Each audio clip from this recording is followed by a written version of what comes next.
प्रधानमंत्री जी, कबीरदास कहते थे कि बोए पेड़ बबूल का तो आम कहां से हुए। ये आप पर बिल्कुल ठीक बैठती है बात। 9 साल आपने गंवा दिए इस देश के बुजुर्गों को, पूर्वजों को गाली देकर।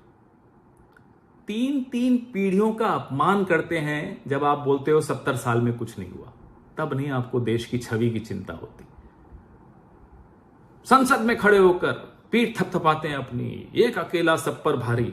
विश्व देख भी रहा होता है और हंस भी रहा होता है। तब नहीं चिंता होती है आपको देश की छवि की। जब छुई मुई बनकर आप देश के मीडिया को लाल आंख दिखाते हो, विदेश के मीडिया पर रेड डालते हो, तब नहीं चिंता होती आपको देश की छवि की। दक्षिण कोरिया में जाकर कहते हो कि भारत में पैदा होना भी दुर्भाग्य माना जाता था, तब नहीं परेशान होते आप कि देश की छवि के साथ आप क्या कर रहे हैं। प्रधानमंत्री जी, लोकतंत्र पे हमले आप करते हैं तो इसलिए चर्चा उस पर होती है। और कैम्ब्रिज यूनिवर्सिटी के बच्चों के बीच में लोकतंत्र के सामने चुनौतियों पर अगर चर्चा हो रही हो तो लोकतंत्र को मजबूत करने की कवायद है। आपको नहीं समझ में आ रही है बात।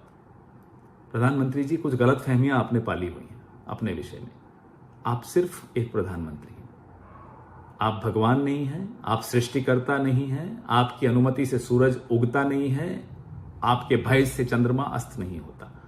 ये गलतफहमियां अपने मन से निकाल लीजिए। और अगर आपको देश की छवि की ज्यादा चिंता है या अपनी छवि की बहुत ज्यादा चिंता है तो ये समझ लीजिए कि अगर बबूल बोओगे तो आम नहीं मिलेगा।